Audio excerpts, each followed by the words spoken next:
All right, so bear with me because I'm going to be talking about a lot of stuff in this review that hasn't necessarily been confirmed yet. And that's basically Ehrman and Destro, the two security guards, being a part of the organization. And therefore, the organization is secretly pulling the strings of the Neo heroes. So all of this exposition that we're getting in the beginning of this chapter is, I suppose, us for the first time getting some major insight into how the organization works, which we didn't really know before. We know that they were producing those AI robots like, G4, G5, and Machine God Mirror, which is probably going to be G6 once he makes it to the manga. But now we're seeing the cyborg side of things. So they're pretty much explaining that they can take a person regardless of if they were fatally injured or whatever, as long as their brain is intact, they can make them anew into a cyborg, and then they're essentially functioning again, but functioning to their own discretion. It doesn't seem like they might have their own free will anymore. I mean, we'll get into what's going on with Webby Gaza, but it's said by Metalbat that they've lost the ambition or whatever in their eyes, talking about Zaditz and Infelsinave, which we saw in the previous chapter. And like I speculated in the previous review, they're pretty much just the tools of the organization now. Now the brain, that's pretty interesting that they say that specifically as long as the brain is intact, because we know that one of the mascots of the organization is what the fandom has deemed the brain robot, and that's because we see his brain very clearly. And I've also speculated that the brain robot is one of these people, probably the shorter one, probably Ehrman, the hair. That might be the brain robot, with a skin suit on, and the gray fox robot that was with the brain robot might be Destro. We're seeing that Metalbat is suspicious of them, rightfully so. Like we talked about in the previous chapter, he saw them taking Infelsinave and Zaditz, their bodies, and walking away with them in a very weird manner. So I just like Metalbat because he's just a pure good guy. I mean, yeah, he's unruly at times and maybe almost seems heelish in a way, but he's not. That's just the way that he is. He's like a brash Bancho, archetype, but he is one of the purest S-class heroes, I would say. He does have the best intentions in mind. So now we're coming back to Webby Gaza encountering Child Emperor, and she's definitely suspicious, and we're actually getting her full backstory here, or at least most of it. And it's that she didn't really have any talent, and she says that she trained and whatnot, but didn't get to the point of taking the hero exam, which is kind of odd because pretty much anyone can take the hero exam, because we see the C-class heroes, they're.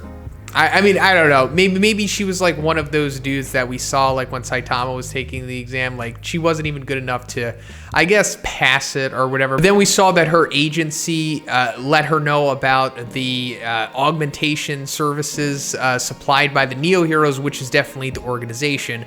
So now this is directly tying Webby Gaza to the organization.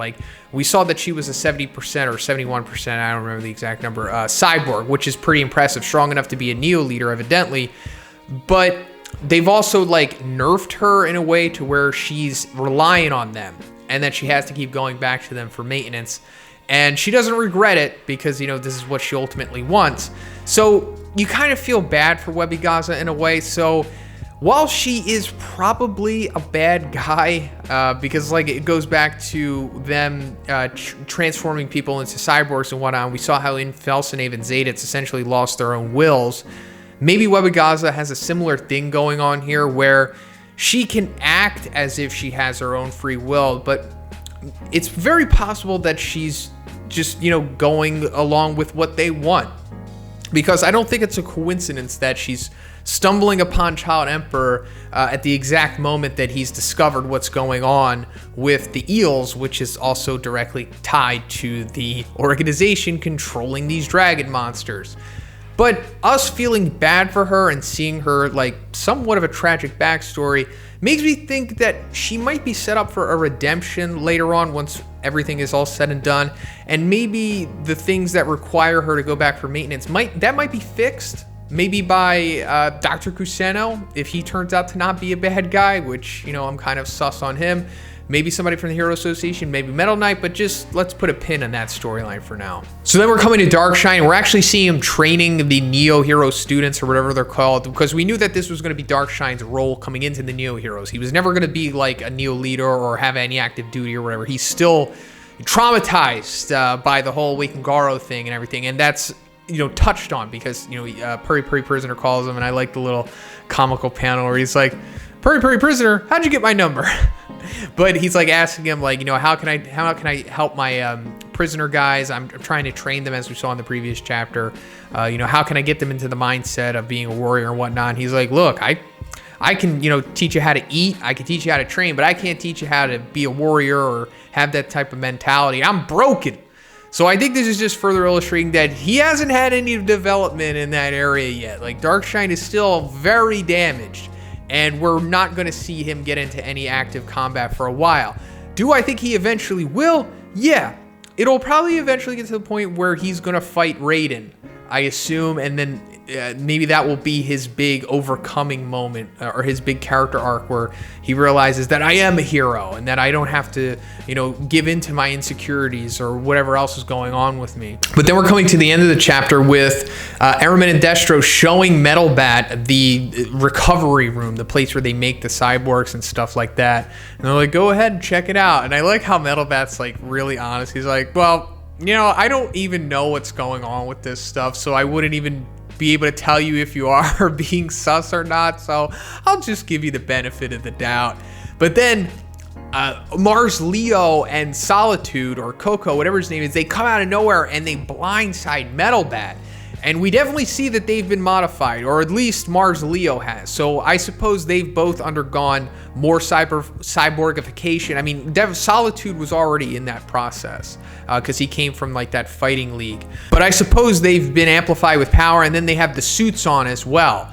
So they're able to actually, you know, blindside Metal Bat and do some damage to him. And I like how Metal Bat isn't like fighting back immediately. He's like, hey, they attacked me, you know, do something about it. Like, Metal Bat's actually trying to play by the rules here. But they're like, you know, you'll make a fine specimen, Metal Bat, because they're basically saying that, like, we want to use you. We want to take your body and make you into one of our cyborgs, so you're compliant with us. And they're like, kill him. This is moving way faster than I thought it was going to be. Like, they're straight up exposing themselves to Metal Bat right now, and it's getting to the point of where he has to defend himself. So I think we're seeing his fighting spirit kick in this last panel here, where he just zooms up immediately super fast. This is, I think, Metal Bat's best speed feat so far, at least in the webcomic, because he hardly has any feats in it anyway. But now he's getting to where he's like, I'm not good at the complicated stuff, so I'll just have to decide which one of you I'm going to beat first. So he's definitely going to fight back, and I assume that Metal Bat is going to make short work of these guys. I mean, maybe they're somewhat S-class level right now with the suits on and the cyborg improvements and stuff like that, because before they were Neo Leader candidates, which was probably like A-class level or something like that. But I assume he's going to take these guys out, and then we might see Metal Bat fight Aramin and Destro, and that's going to be a different story because they're implied to be ultra powerful. Like 94 and 95% was enough to make Solitude like crap his pants. So I don't know exactly how powerful that is, because we're going to have to see how strong Genos is on the cyborg scale. Like, we still don't have a percentage on him. So if we know what Genos' percentage is, then we'll know for sure how powerful Aramin and Destro is, because we also don't even really know how powerful Webby Gaza is, and she's at 70%, which is strong enough to be a Neo Leader.